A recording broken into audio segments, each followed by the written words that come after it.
Patrick adjusted his tie for the 100th time that morning. At 25, he had finally secured the long-desired position at the company he had dreamed of for years. He had dedicated himself intensely to his studies, giving up parties and relationships to focus on his career. Now standing in front of the imposing glass and steel building, he felt a mixture of anxiety and expectation. Upon entering the lobby, he was greeted by a smiling receptionist who directed him to the Human Resources Department. There, a friendly middle-aged woman welcomed him and explained the initial procedures. "Albert will be your mentor in the first few days," she informed. "He is one of our most senior and experienced employees. Everyone loves working with him. He is very helpful and good-humored." Patrick smiled, relieved. Having someone like that to assist him would certainly make the transition easier. He headed to his new department, eager to meet Albert and start his new professional journey. However, upon arriving at his desk, Patrick was met by a man with a stern expression and a severe look. Albert, a tall man with grey hair and a rigid posture, barely glanced up when Patrick introduced himself. Instead of a friendly handshake or some welcoming words, he simply gave a brief and dry nod, immediately turning his attention back to the computer screen. Patrick tried to make conversation, asking questions about the department's routine and expectations for his new role, but received only short and impersonal answers. "Does this spreadsheet need to be updated daily?" Patrick asked, attempting to show interest. "Yes," Albert replied without taking his eyes off the monitor. "And what if I have questions about the reports?" "Read the manual," he retorted, still without looking at him. The day continued in this manner. Whenever Patrick tried to interact or ask for help, Albert sighed, frowned, and responded hastily, as if his presence was a nuisance. At a certain point, when Patrick asked him to explain a more complex process, Albert simply slid a paper with instructions across the table and murmured, "It's all there. Just follow what's written." The lack of patience and the cold demeanor of the mentor made everything more difficult for Patrick. He tried hard to keep up with the tasks, but without clear guidance, he felt lost. Several times he looked around, observing the other employees interacting normally, and wondered if the problem was with him. As the hours dragged on, the initial excitement was replaced by growing discouragement. This was not how he had imagined his first day.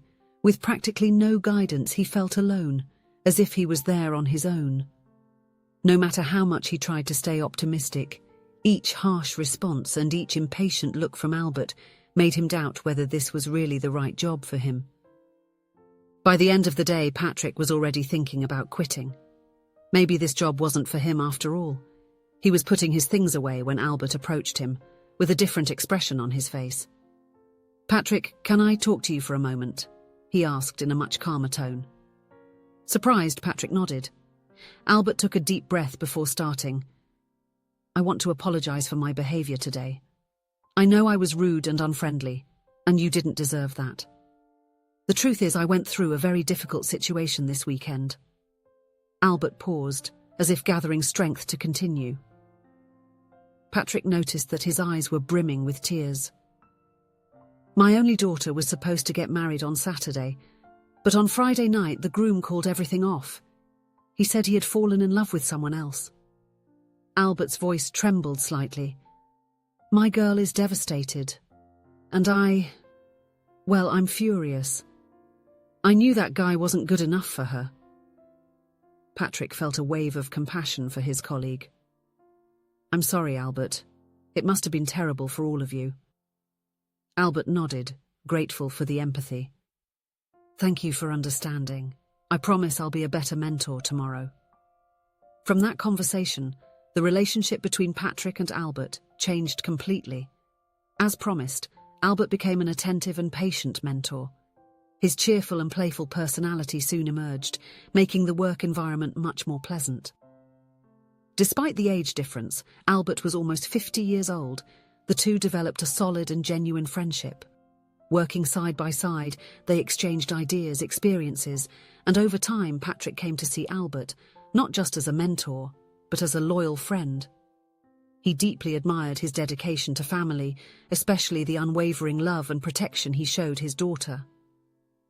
Albert always made it a point to know who his daughter was with, where she was going, and if she would return safely. He had the habit of checking if she arrived home safely, and even without wanting to seem controlling, his tone of voice made it clear that any man interested in her would need to prove his worth. He was the type who analyzed each suitor who approached with a cold eye, always on the lookout for any red flags. After what happened with the cancelled wedding, he became even more vigilant, suspicious, and discerning. "This time I will protect her better," he used to say, with a determined look and firm voice. "I won't let just anyone into her life and make her suffer again." The months quickly passed. Albert's 50th birthday arrived soon, and he planned a big party to celebrate.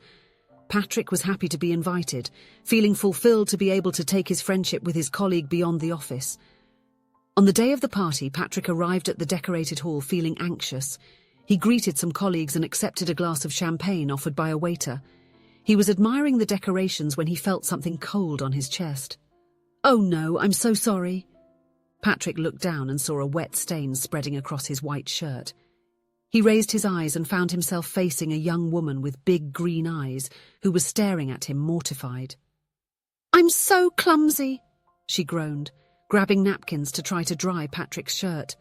"I've ruined your clothes." Patrick couldn't help but laugh at the situation. "Don't worry, at least now I have a good excuse to take off this tight suit." The young woman seemed relieved by Patrick's good-humoured reaction. "Even so, I feel awful. I ruined your clothes," she lamented, trying to dry the stain with napkins. Patrick smiled, gently taking her hand to stop the hasty gesture. "You don't need to feel bad, accidents happen," he said, his eyes shining with amusement. "But if you want to make up for it somehow, how about a dance?" She blinked, surprised by the unexpected invitation, but soon a smile played on her lips. "I think that's fair," she replied, extending her hand. "I'm Chloe, by the way." "Patrick," he introduced himself, firmly shaking her hand. The two of them made their way to the dance floor, where they spent the next moments talking and laughing. Patrick was enchanted by Chloe's beauty and charm. She was intelligent, funny, and had a contagious smile that seemed to light up the entire hall.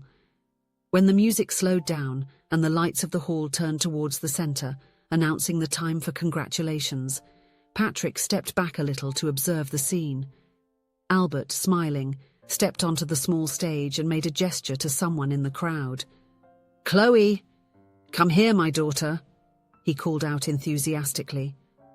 Patrick felt his breath catch for a moment. He blinked, confused, watching Chloe cross the room and step up beside the man he considered his mentor and friend. His heart raced as he saw Albert place an affectionate arm around her shoulders, smiling with pride. A wave of shock coursed through his body and he stood still, as if his brain was trying to process the revelation. How had he not noticed before? How could he have been so inattentive? Throughout the night he had danced, laughed, and flirted without knowing that the woman who captivated him was none other than Albert's daughter. His gaze alternated between Chloe and Albert, his stomach twisting nervously. Of all the people he could have met at that party, it had to be her. Patrick felt a chill down his spine. He didn't know whether to laugh at the irony of fate or worry about what this would mean from now on. After the congratulations, Chloe returned to Patrick, still radiant with the celebration. Before she could say anything, Patrick let out a sigh and shook his head, half incredulous. "So, you are Albert's daughter," he commented, crossing his arms and giving her an amused look. "I spent the whole night dancing with you and only realized it now. How was I so inattentive?" Chloe laughed, her eyes shining with amusement. "Well, I was going to tell you, but you seemed to be having so much fun that I thought it would be better to leave it for later." Patrick let out a nervous laugh, still assimilating the discovery. "If I had known earlier, maybe I would have been more careful." "Oh, so you were only nice because you didn't know whose daughter I was?" she teased, raising an eyebrow. Patrick raised his hands in surrender. Definitely not. I just think I would have been a little more nervous considering that your father is my mentor and can fire me if I mess up. Chloe smiled, tilting her head slightly. Well then, I guess it's better that my father doesn't find out about tonight. How about we exchange numbers? I'd love to continue this conversation another time. Patrick smiled, feeling his heart race slightly. Great idea. They exchanged contacts, and as Patrick typed her name into his phone, he couldn't shake the feeling that this encounter, as unexpected as it was, had been the beginning of something special. In the following days, Patrick and Chloe exchanged messages constantly. They talked about everything: movies, books, dreams for the future. Patrick found himself increasingly attracted to her, but he couldn't stop thinking about Albert. Finally, they arranged to meet at a charming cafe in the city centre. The conversation flowed naturally, as if they had known each other for years. They laughed, shared stories, and without noticing, spent hours there. At the end of the afternoon, walking through a nearby park, Patrick held Chloe's hand. His heart raced at the soft touch of her skin. They stopped under a large tree, gazing at each other in silence for a few seconds. Chloe, I think I'm falling in love with you, Patrick confessed nervously. But I don't know if we should continue with this. Your father is my friend. I don't want to ruin my relationship with him at work. Chloe squeezed Patrick's hand, her eyes shining. I'm falling in love too, Patrick, and I understand your concern. But I don't think it's fair for us to give up without even trying. After a long conversation, they decided to keep the relationship a secret for now. They wanted to make sure it was something serious before telling Albert. The following weeks were like a dream for Patrick. He met with Chloe whenever possible, discovering more and more things in common. He loved her sense of humour, her passion for life, the way she wrinkled her nose when she laughed. At work, Patrick did his best to act normally around Albert, but his friend was perceptive and soon noticed a change in the young man's behaviour. Hey kid, Albert commented one day, giving Patrick a friendly punch on the shoulder. You seem different. I bet you're in love. Patrick swallowed hard, feeling his face heat up. Well, actually I am, he admitted. Completely in love with the most spectacular girl in the universe. Albert smiled, genuinely happy for his friend. That's great, Patrick. I hope to meet her someday. The guilt was eating Patrick away with each passing day. He hated hiding something so important from Albert, who had become a true friend. At the same time, his love for Chloe only grew stronger. He knew she was the woman of his life and didn't want to live in that situation anymore. But he knew how protective Albert was of Chloe. Would he meet Albert's expectations? On a Friday after work, Patrick gathered his courage and asked to speak with Albert in private. His heart was racing as they entered an empty meeting room. Albert, I need to tell you something, Patrick began nervously. Remember I said I was in love? Well, the girl is Chloe, your daughter. Patrick expected to see anger, disappointment, or hurt on Albert's face, but to his complete surprise, the older man just smiled. I already knew, Patrick, Albert replied calmly. Patrick widened his eyes, shocked. What do you mean? Albert laughed at the young man's astonished expression. Chloe doesn't hide anything from me, Patrick. She told me about you two right from the start. But why didn't you say anything? Weren't you angry? Albert sighed, his gaze softening. At first, I admit I was worried. Chloe had been through so much with that jerk who cancelled the wedding. But I know you, Patrick. I know you're an honest, hard-working man. I saw how your eyes lit up when you talked about this mysterious girl, and I could see how happy Chloe was again. Patrick felt a mix of relief and emotion. So, you approve of our relationship? More than that, Albert replied, placing his hand on Patrick's shoulder. I'm happy for you. I just hoped you would come talk to me when you were ready, and I'm proud that you had the courage to do it. Thank you, Albert. Your friendship and approval mean a lot to me. The two men embraced, sealing not only their friendship but also the beginning of a new chapter in their lives. That night, Patrick met with Chloe, and still laughing about the day's turn of events, shared his conversation with Albert. As soon as he finished, he saw her eyes fill with emotion. "Did he really say that?" Chloe murmured, bringing her hands to her face, trying to hold back tears of happiness. Patrick crossed his arms and pretended to look suspicious. "Yeah, and do you want to know what impressed me the most? Your flawless performance, both of you this whole time. Seriously, if I had known I was dealing with a pair of actors, I would have prepared better." Chloe burst into laughter. "Oh, thank you. I trained a lot for this role," she joked, striking a dramatic pose. "But to be fair, it was my dad's idea. He wanted to see how far you'd go before coming to talk to him." Patrick placed his hand on his chest, feigning indignation. "So he tested me? My own friend?" Chloe laughed, leaning in to give him a quick kiss on the cheek. "Yes, and it seems you've passed. Now come here, officially boyfriend and recognized by the paternal department." Patrick smiled, pulling her into a tight embrace. Finally, they could live their love openly, without secrets, without guilt, and with the blessing of the protective father. The following Sunday, Albert invited the couple for lunch at his house.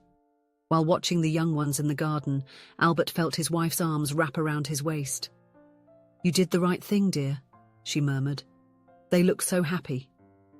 Albert nodded, smiling. "Yes, I did. Patrick is the right man for our girl, and who knows, we might soon have a new member in the family." Patrick and Chloe had found not only love in each other, but also the blessing and support of their families. It was the perfect beginning for their love story. If you enjoyed the story, please leave a comment with a rating from 1 to 5 to show how much you liked it. Also, watch the video that is now appearing on your screen. See you soon.